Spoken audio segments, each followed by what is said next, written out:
the tape for this, our main event of the evening. We introduce the champion, Chris, the West Side Strangler Brennan. Let's get it on! What's up, guys? Welcome back to the podcast. We are here to go over the pre of Bellator 288 in Chicago.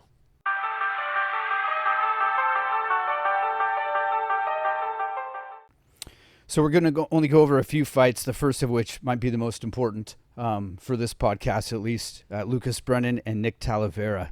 Lucas coming in, as we know, 7-0 on a crazy run right now. Nick's coming in at 5-1. What do you know about Luke's opponent? So the cool part about this fight is this guy is 5-1, 5 first-round submissions. Lucas is 7-0, 5 first-round submissions, 1 TKO, 1 decision. He's crafty. He's long. He's 6 feet, 6 feet tall. Real long arms, like longer arms than a 6 foot tall guy. You know, he's very lanky for a guy that's only going to be 2 inches taller than Lucas. He's got nice D'Arce setups, nice submissions. Like he's solid jiu-jitsu guy, decent striking, and he himself has a nice takedown. His takedown defense. Yeah. I don't want to jinx Luke or anything, but his takedown defense is not great. Okay. But he does have a nice double leg takedown himself, body lock, that I watched him, do I only watched 3 fights. I'd only seen 2 of his fights, his last 2 fights, until just this weekend. And then I saw the fight that he lost, and he's good, man. He's solid. It was a close decision. He lost because he got taken down, I want to say 3 times per round for 3 fights, or for 3 rounds. So I'm excited for the fight. What's his background? Is he a wrestler? Like, where did he come up through? I wasn't sure if he was a wrestler until I watched that fight, and he's not. He definitely wasn't a wrestler. But he has decent takedowns. He's strong in the clinch. He's solid jiu-jitsu.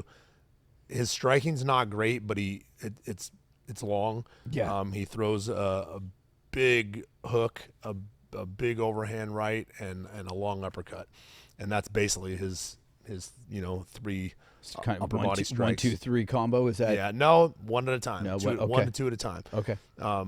And so it'll be interesting. Luke's been striking a lot. We've been up at Glory, for the last. Like 8 weeks. Yeah, I mean, of the 12-week camp, we spent 6 weeks there. Okay, and it was awesome. He was in a room full of top caliber guys the entire time, and aside from getting used to it the first week there, he was on the same level as the best guys that you can name right now. He was on the level with them every day. So it was great. It was great training. Again, it took a little bit to get used to, which is why I was glad we went and kind of put him in that uncomfortable position. James Krause, an awesome coach. James Krause, Jason High, and a guy named Austin Ford. They're the 3 main coaches that are on the mat every day. And they were all, phenomenal with Luke. Great training, great coaching.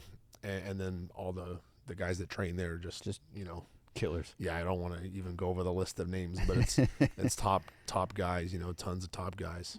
You mentioned that Talavera's got really long arms. And I know you're keeping your strategy, close to the vest, but as you think about what's important, what does long arms do when you're preparing to fight? What is that? I mean, you have to pay attention to range. You can't be where you're normally in your range when someone's that much longer than you, because at that point you're getting hit. Yep. So it's either too far, too close, too far, too close, and by too close I mean inside close, where you're it's harder for him. It's a little more jammed up. Yeah. And it'd be more in Luke's favor to fight from inside, and yeah, it'll be an interesting fight. After all this time being up at Glory, I wish we had a guy that wasn't quite as long, because I would have liked to see a good amount of striking out of him. Yep. And there'll be some striking, but just not going to be able to stand on the outside and be long like he's normally the long guy in the division. And Nick Talavera will definitely be the longer guy this time. I think you mentioned in another podcast that Luke has gone through 7 fights and he's had like 4 significant strikes against him, something along that lines. Sounds like maybe that might change a little bit this fight. No, I mean, not necessarily. What I want to do is get him like he's prided himself on, not being hit and doing that, and that's awesome. However, when it comes time to sit down on your punches and throw and we're looking to actually hurt somebody on the feet, you'll get hit. And I don't want it to be like, crap, that was 5. Crap, that was 6. Yeah. You just And so just to kind of get that, the goal is to take the least damage possible. Sure. That's what I'd like to look at. As the goal is to take the least damage possible, and I'd say being hit 4 times in 7 fights is pretty damn good. Yeah. So the goal will continue to stay the same. Just keeping track of it is like he's such an analytical person and has everything broken down on his whiteboard. Board. Yeah. Yep. And so I don't want him to be disappointed when one fight he gets hit 4 times and was like, shit, I didn't get hit that many times in 7 fights, Yeah. So Well, and you've talked about this a lot. When you face somebody in the top 5, everybody's that caliber. And I know he's not there yet, but as he continues to climb, people are going to get tougher, and you can't expect that's going to continue through. Of course, and that's why we started going up to Glory and training with those guys now. Yeah. Instead of when we signed that fight against the top 10 guy, the top 8, 7-6 guy, you know what I mean? And wanted to get ready for that stuff right now instead of, in the camp before it. So super excited for this one. It will we'll be cheering for him from our house, that's for sure, and excited. My prediction is Luke by submission. And as good as this guy's jiu-jitsu is, a lot of times the better the guy is at jiu-jitsu, the easier it's going to be to get your sub setups, because you get a guy who's not really great at jiu-jitsu, they're kind of erratic and move differently. Unpredictable, yeah. And so when you get a guy who's trained as well, he's got similar counters. He's doing what he's supposed to do. Yep. And when you're the better grappler, which for sure Luke's the better grappler. I don't know what belt this guy is, but he's for sure the better jiu-jitsu guy, at least on paper. So he's going to be doing what he's taught to do to counter, and Luke's going to have number 2, number 3, number 4, number 5 already set up in his mind on where he's going. Right. So it'll be fun to see, but it'll also be, it'll be interesting to see him have to pass someone's guard. Everyone he lands in side control, or he lands in half guard in his pass. Like, it'll be interesting to see someone try to throw up a sub or something on him. So we'll see. Super excited for this one.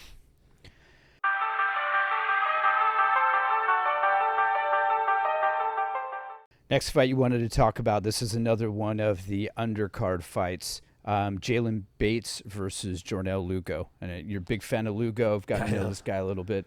Yeah, Jornel's a stud, man. He's a guy who I've been watching for a while, and kind of I've talked to him off and on throughout the last, he was on one of our cards at Mohegan Sun, and since then I've talked to him off and on, and kind of wanted to see if I can get them together to train. Yeah. Luke and him. He's very good. He's very drill heavy, drills. He watches a lot of fights. He's very smart, man, very high fight IQ. Jalen Bates is another young up-and-comer, kind of like Luke and Jornel and Jalen himself, and he's exciting. He's super fast, super exciting, and I'm going to go with Jornel in this fight. Just because I feel like Jornel's fought the tougher guys already, and he's very skilled, very crafty. But I'm excited. When I heard that fight was booked, I messaged Jornel. I was like, hey, that's a great fight. I think it's a great fight for Jornel, but I also think it's just going to be a great fight, period. Yeah, Jornell comes in just after his only loss to Danny Sabatello, and we talked about that before we hit record. You know, it was a unanimous decision. It was something.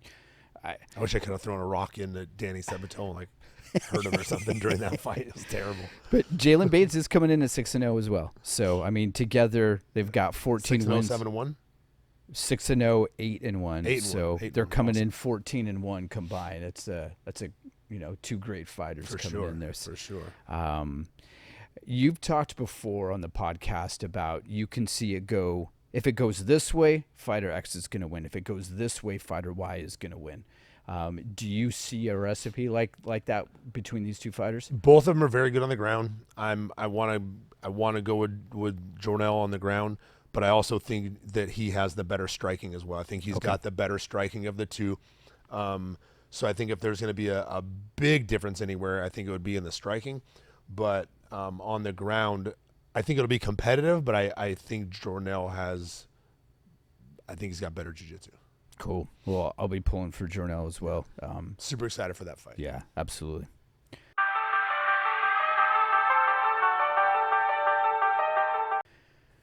So this is going to be the first of 3 fights that we're looking at on the main card.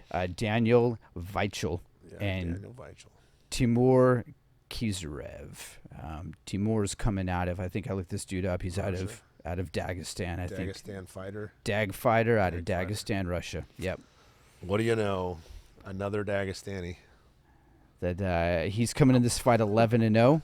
Have those guys just lined up over there waiting to come over it's one like at a time? It's like a conveyor belt. It's just like a factory of fighters. So Weichel, this dude is coming in with 42 victories, 42-13-0. This guy is tons of fights. Holy cow! Yeah, he's got a lot of fights, tons of experience. 55 fights. He's got 55 fights, and he's the underdog against a guy that's 11-0. Yeah, that's because he's coming out of Dagestan. You know, it's I was just talking to Lucas about this the other day. These guys are trying to put roadblocks in front of us because there was not a Russian fighter in our weight class, and now there's a Dagestani guy and a Chechnya guy. I was like, all right.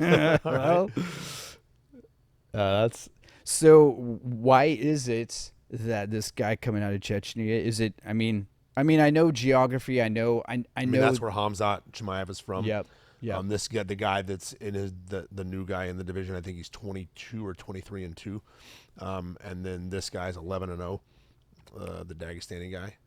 Yeah. Yep. 11-0, and he's young. He's born in '95, so I guess he's 28, 27. Yeah, Luke was born in 2000, and he's 22. So 27. Yeah. What is it about? I don't know if you know very much about these fighters, but man, 42-13. Is it age? Is it that they thinking that Weichel's maybe past his prime? Is it because this is just another one of those fighters that everybody's? I'm not sure what Weichel's coming off of his last couple. This guy's obviously on a streak, 11-0, and he's coming out of Dagestan. He can wrestle. I don't think there's anybody that comes out of Dagestan yet that doesn't wrestle. Boy, I saw some video of was it Chimaev? No, it was the guy who just won. Islam Makhachev. They showed him doing some wrestling in front of DC, and DC like was just losing his mind at Islam's ability. But did he still think he could beat Jordan Burroughs? They were actually on the mat, and DC just lost his mind. There was a move. He pulled a guy's arm out and rolled him in such a way, then ended up on top of him, and it was like lightning fast. Nice. And you saw DC sitting up against a wall, just going losing his mind. He couldn't believe he saw. It's awesome. So you asked about Weichel. His last win, he just beat Robert Whiteford, and he's actually win-loss. He's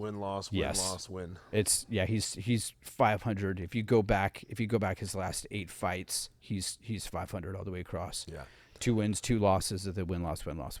Yeah. So again, I'll go with the Dagestani guy just because he's 11-0, and coming out of that camp, they wouldn't have taken the fight as an 11-0 guy if they didn't think he was ready for that guy. Yeah. Vital's very well rounded. He's got really good striking. This guy's a specimen too. Yeah. How tall is he? 5'10"? Yeah. Yeah. So he's the same height as Luke, but Yep. obviously he's thicker. I think that guy beats him, and he probably beats him inside 2 rounds. On the ground. Mm-hmm. That's where it's going to come. Yeah.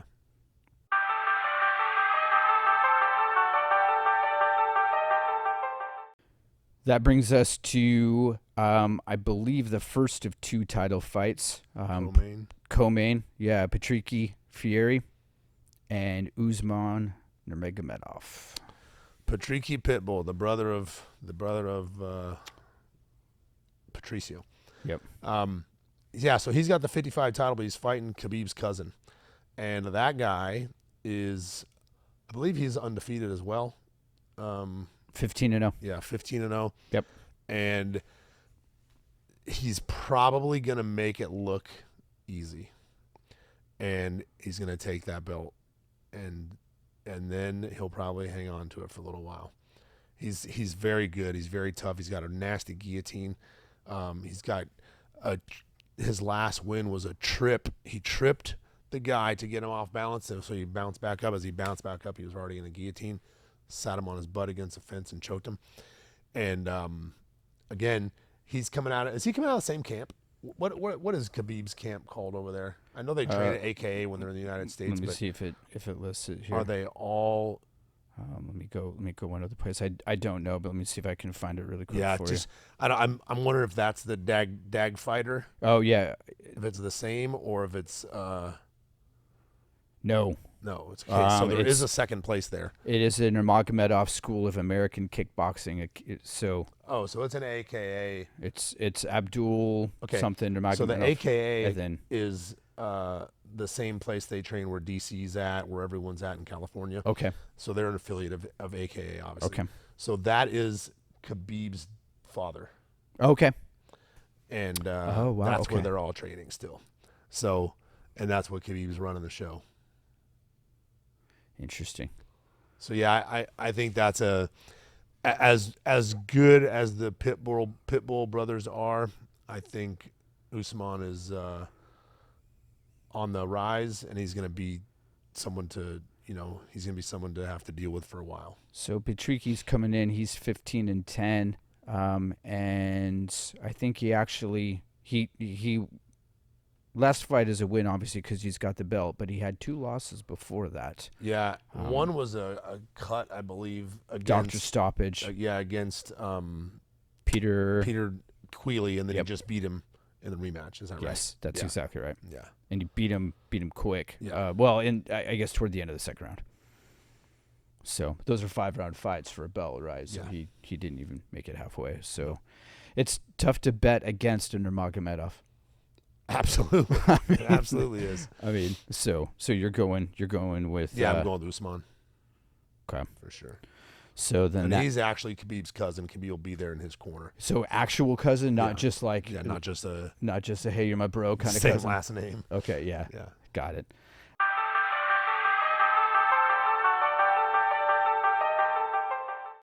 So then that brings us to our co-main event, Vadim Nemkov and Corey Anderson. Yeah, Vadim Nemkov and Corey Anderson. Yep. Vadim is 15-2. Correct. So he was the champion. Well, he's still the champion, but he was in the light heavyweight Grand Prix, and throughout the Grand Prix, you can lose the belt. Like I was talking about on another podcast, you can lose the belt throughout the Grand Prix, and then there's a new champion that's still not the champion of the tournament yet, but he's the champion of the weight class. Got it. And so, but he made it through to the finals and ran into Corey Anderson. Corey Anderson was beating him. He was up on the scorecards, and he was on top of him and ground and pounding him. And he, for whatever reason, threw like he was trying to throw a punch or an elbow, and the arm hit the ground, not Nemkov, but his head hit Nemkov, split his head open. He sat back and pointed and said that he knew he cut him, Yeah, or he knew yeah. he headbutted him, and, Yeah. and Vadim was like, here, so they stopped it, stood him up. The fight ended up getting stopped. It ended up being a no contest. It's a nasty cut. Yeah, Yeah, it was pretty bad. It was just leaking. Is that all? Yeah, and there was too many rounds left in the fight. It would have definitely played a part in the fight Sure. had they continued. Okay. And so he did the smart thing and said, I'm not going to continue. Yes. With it being a no contest, he continues to keep the belt. Yep. And they rematch. So this is the finals of the light heavyweight Grand Prix that was supposed to take place, a long time ago. But it sounds like Corey Anderson had some integrity too. He stopped right away and Yeah, been like, I hit him. He's a good dude. He's a good dude. And he's the guy, he was coming off 4 wins in a row and then a loss to Jan Blachowicz when he left the UFC. He was ranked, I want to say, somewhere inside the top 6 when he left the UFC. And he's, like I always talk about, he said he made more money in his first, I want to say his first fight or first 2 fights than he made in all of his fights in the UFC. That's crazy. Yeah, it is. Crazy because why isn't the UFC paying more? Especially to someone like that. Yeah, I mean, as somebody that's competitive, Ranked inside the top 10? Yeah, Yeah. yeah. You'd think that they would be, deep into the undercard, Yeah. and drawing people, and seems to be doing well. So who do you like in this one? Well, man, I'm a real big fan of Nemkov. Like him a lot, and really wanted to see him run through the tournament. And Corey Anderson came and spoiled the party. Vadim got off easy with the cut. Yep. And keeping the belt for this long. I hope he went home, did his homework on what was going on during that fight, and was able to change things around. I'm not mad if Corey Anderson wins the fight and wins the belt. He's a stud. He's a great guy. He will be the champion, for a bit if he wins.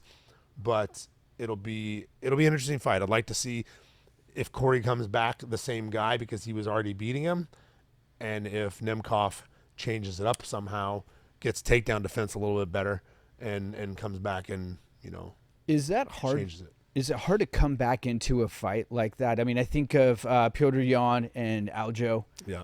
Petr Yan was absolutely winning that fight. The illegal knee, it's over. Then you've got this scenario where Corey Anderson's absolutely winning the fight. Yeah. There's a headbutt. When in that situation, when you come back in and you were winning, it seems like it'd be really easy to be like, I had this. I'm a better fighter than him, and So- maybe not engage as much. So this is something to talk about. As a fighter, it might be in your head, I was already beating the guy, so I'm going to do what I was doing, and I'm going to come back and beat him again. Yeah. As a coach, I'm going to go home and watch everything you did wrong, and I'm going to watch everything that guy's coach is watching, what they need to do to correct. Okay. Right? I'm not watching that guy anymore. I'm now watching what they were seeing out of us, because we're going to have to change something too, because now they're going to change what they do when they come back. Yep. And we have to be ready for that. We can't be the same guy. Yep. So as a coach, you have to be like, hold on, you were doing this, you were dropping your hand here, you were keeping your head down when you take a shot, like whatever you were doing wrong. And I'm sure whether he was winning or not, he was making mistakes. Sure. And so it is something that you need to go back and watch as the other coach, watch your guy, even though he was winning, and break it down backwards. Look back and see what were you doing right, what were you doing wrong, and how can we correct what he's going to come back doing next. Reverse engineer what was happening. Yeah, I would think that's where the chess match of fighting really. Absolutely. I mean, that's it's not all about what you do in the cage.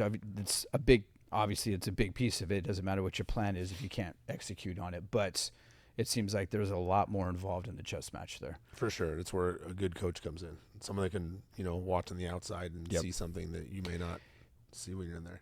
As a coach, would you consider bringing somebody in and saying, okay, you watch this fight, how would you coach the loser?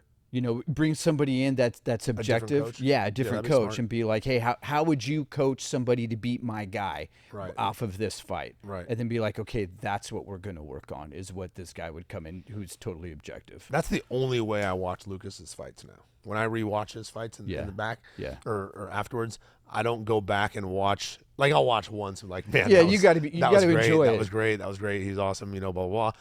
But then when it comes time, fight's over, we're home, and it's time I sit down. Yeah. I sit down and watch him as the other guy, as the other coach. How many times do you watch those fights afterwards? Do you go through multiple times? His? Yeah. Oh yeah. Oh yeah. Could you go play almost blow by blow through some of them? You've watched them that many times, and you know. Oh, I can tell you all 7 fights exactly how they happened and how the 3 amateur fights went as well. You're only talking about 12 rounds though. Yeah, but 7 we fights. just figured out. He just figured out earlier. It's like 41 minutes of fight time. Yeah, because he had the one that went the 3 rounds. Yeah. So there's 15, and Yeah. then one that went 2 rounds, yep. almost the end of the second round. Yep. And then the other 5 were first rounds, but they were like a minute and a half, 2.5, 3.5. But yes, I dissect them, break them down, watch them as negatively as I can from the other side, from the other person, and kind of nitpick everything I can. Yeah. And then I'll bring it to him, one little thing at a time and change it up. Do you have to be careful on your? I know you're going to go back and you're going to like destroy and nitpick it without Luke being there, because you're not going to chew him up, especially when he's 7-0. When you bring those things back in, do you have to be careful about your delivery, or are you worried about? I mean, I know Luke's a humble kid. I know that he's willing to be coached, but I'm his dad and his coach. Yeah. So yes, I have to be careful when I bring everything. It's got to come in as a question. Okay. What do you think about this? Okay. What do you think about that? Yeah. That way, it's not me being like, hey, you need to do this. Yeah. Or hey, you need to do that.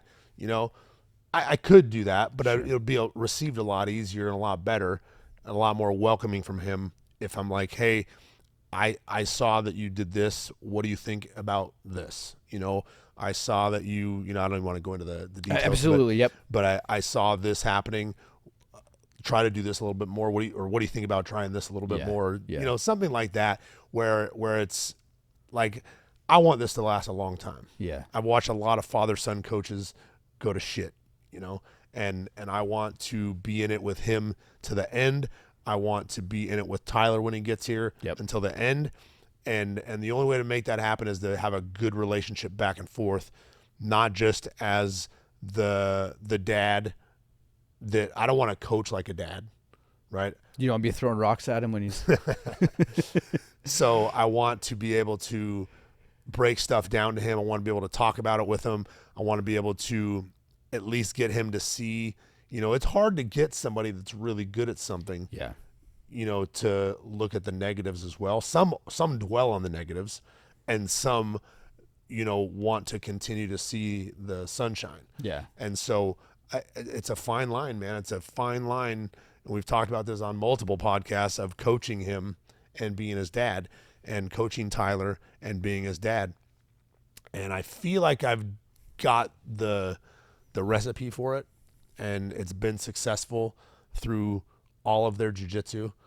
Even they allowed me to coach a little bit in the wrestling, once I started understanding the points and everything, and they, especially Tyler, come to me with questions, not so much about like the technique of wrestling, but anything when it comes to weight cutting, when it comes to food, when it comes to working out, any of that stuff, they come to me, with questions, which has been great because I never blasted them, man. I never got on them. I never pushed them hard. I let them push themselves, and then I'd give a little bit more of a nudge, but I was just never a dick. And that's where the clash happens. And I bring in his own boxing coach, wrestling. Yep. I take him to James, for different partners and different coaching, just so it's not me 24/7. Yep. Well, and I think to your point, if you go back and listen to the podcast with Luke and the podcast with Tyler, I think you can see that the approach he had has paid off. Yeah. Obviously, it's paid off in the cage on the mat, but I think it's also paid off, inside your house as well. I need to do like a coaching fathering DVD or podcast or do a master instructional class. That'd be awesome. Can I travel? Does someone want to pay me like $10,000 to come speak to dads? That'd be awesome. All Cool. right. Well, those are my predictions. So I didn't give one on the last one. Yeah. I would like to see Nemkov win. I'm going to go with Corey Anderson. Okay, just based off of how he looked last time. Yeah, he looked good, and I'd like to be wrong on it just because I want to see the Bellator guys win, And even though he's a Bellator guy now, he was a UFC guy that was successful in the UFC. Yep. And I'd like to see Nemkov win, and then Corey can go ahead and come back and win the belt. I don't care. So you've got Anderson, you've got Nurmagomedov, you've got Kurziev, Yep. And then you've Jornal got Lugo. Jornal Lugo, and obviously Lucas. Cool. Awesome Good stuff. See you when it's over. Thank you, guys. Like, share, subscribe to the channel. Thank you. It is all over, just like that.